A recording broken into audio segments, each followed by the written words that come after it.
இங்க போயிட்டு வண்டி எடுத்து லாக் அப் பண்ணிட்டு ஓகே ஸ்லோவா ப்ரோ கேக்குதா ப்ரோ? சும்மா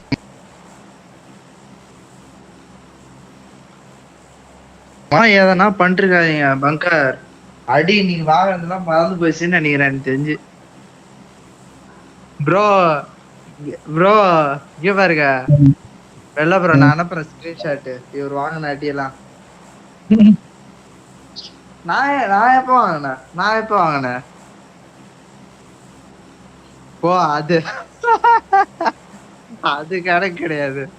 சரி மேட்சுக்கே எல்லாம் மொத்தமா நீ 4 மேட்ச் நான் ஒரே நிமிஷம் நான் குதிக்கிறேன். டாரே வரானுங்களா பாருங்க. டாரே வரானுங்கன்னா நம்ம லாக் அப் போய்க்கலாம். லாக் அப் பிடிச்சிருக்கு. டாரே ரைட் ப்ரோ வருது ப்ரோ இந்த சைடு டீம். டாரே லாக் அப் வண்டி எடுத்து லாக் அப் போயிடுச்சு. ரைட் வருது. வராங்க, நாங்க இறங்குறாங்க. நீங்க அப்படியே அவுட்டர் வந்துருங்க ப்ரோ. அப்படியே வாங்க டைரக்டா இதுக்கு ஜோன் அந்த பக்கம் தான் ப்ரோ. போயிரலாம் ப்ரோ. வாங்க ப்ரோ. அவள்தான் கீழே அழுத்துறான் அவன். அதான் போயிட்டான். நீங்க வாங்க லாக் அப்.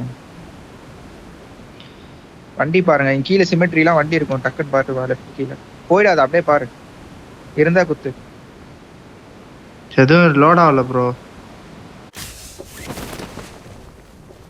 இது லோட் ஆகுதான்னு பாரு.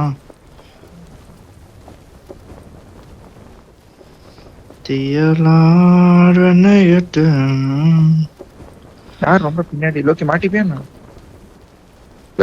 நான் மேல வானத்துல வராரு, மேல வராரு அவரு. நான் ப்ரோ வண்டியே இல்ல. ஒன்னும் பிரச்சனை இருக்கும். ஸ்பான்ல அங்க ஒரு ஜீப் பின்னாடி ஒரு பஸ் இருக்கு. இது எடுங்க. குதிரை இருக்கு. இவன் கன் எடு ஃபர்ஸ்ட். கன் எடு. நான் வண்டி இருக்கு. குதிரை எடு. ஏ பக்கியே இருக்குடா. டேய் வாடா கன்னர் நீ டக்குன்னு. போலாம். கொண்டை எடுக்க மாட்டான் இதையும்.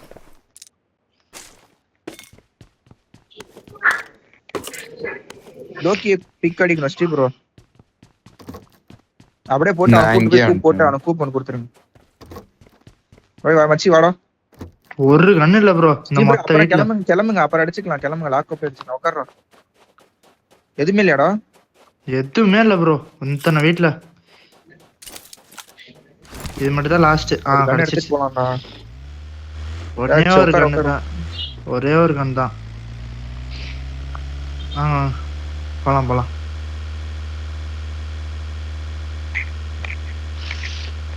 நான் பண்ணதெல்லாம் தப்பு அப்படின்னு சொல்லிட்டு சொல்லுங்க. சரியா போயிடும். ஒரே நிமிஷம். நேத்து மிராமர் தவிர 3 மேட்ச் ஜோன். நம்ம எப்படி செத்து போனோம்னு பாருங்க. சானாக்கு 2 மேன் தான். 4v2 செத்தோம்.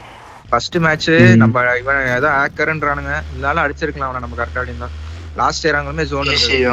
அதனால ஜோன் இருக்கு. மிராமர் வேணா சரி சிக்கலன்னு சொல்லலாம். 3 மேட்ச் ஜோன் இருந்தது. இந்த ஜோன்லாம் கிடைக்காது. இன்னைக்கு ஜோன் இருந்தா கரெக்டா யூட்டிலைஸ் பண்ணி பேசி ஆடணும். ஒரு நாள் விளையாண்டா போதும். கூப்பிடுறா லாட்டா பின்னாடி வாங்க. அவன் யுவா கூப்பிட்டு வரான். டைரக்டா வாங்க. நீங்க நான் கொடுக்காம ஆடி இருக்கலாங்க. கொஞ்சம் ஹோல்ட் பண்ணிருந்தா கூட நான் வந்திருப்பேன்.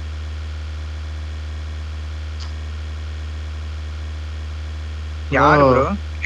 இறாங்கல் மேட்ச் கடைசி மேட்ச் மிஸ்டேக் இல்ல. அது நான் சொல்றேன்ல. அது மிஸ்டேக் என்னன்னா ஃபர்ஸ்ட் நீங்க ரைட்ல க்ளோஸே வர விட்டுற கூடாது. அவன் உங்ககிட்ட நல்ல ஜோன். அந்த ஜோன்ல அந்த அளவுல ஜோன் இருக்கு. சரியா? நீங்க ரைட் மட்டும் தான் திருட்டு. அவன் மட்டும் தான் வருவான். அவனை மட்டும் பாத்தீங்கன்னா வர வரைய ஜீப்ல தான் வரானுங்க. 2 பேர் ஒருத்தனை தூக்கி. அதை நீங்க பார்க்காம விட்டதுதான் மிஸ்டேக். லோக்கி உள்ள அடிக்க போயிட்டு நாக்க வேண்டாம். நீங்க வந்து அப்படியே விட்டீங்க. நீங்க அந்த இந்த பொசிஷன் தப்பு. அந்த எண்ட் இவன் நீங்க கரெக்ட்டா நின்னீங்கன்னு வெச்சுக்கோங்க. லோக்கி நாக் ஆனா இவன் நின்னு நாக் வச்சது நீங்க கிளியரே பண்ணிருப்பீங்க. என்ன பண்ணா அவுட் பண்ணி ஒரு நாக் எடுத்துட்டான். நீங்க 2 பேரும் அவனை பிரஷர் பண்ணீங்கன்னா இன்னொரு நாக் கூட எடுத்துப்பான். நான் பார்த்தேன். இன்னொன்னு என்னன்னா அந்த இது இப்ப அவுட் ஜோன் நம்ம அந்த எட்ஜ்ல ஆடுறப்போ உள்ள இருக்கிறவனை கண்டுக்காதீங்க. அவன் வந்து அடிச்சுலாம் போக மாட்டான். உள்ள இருக்கவனை கண்டுக்க வேணாம் இல்ல. ஜோன் க்ளோஸ் ஆகிற வரை அவுட் ஜோன் அடிங்க. க்ளோஸ் ஆயிட்ட அப்புறம் எவன வேணா அடிக்க பிரச்சனை இல்லை. ஏன்னா அவன் த்ரெட் இருக்கிற வரை ஒரு மேட்ச் அது 1-2 தான். அது மட்டும் கரெக்டா பண்ணியிருந்தோம்னா நேற்று சும்மா ஒரு 40 பாயிண்ட் எடுத்துருக்கோம் இருந்த ஜோனுக்கு.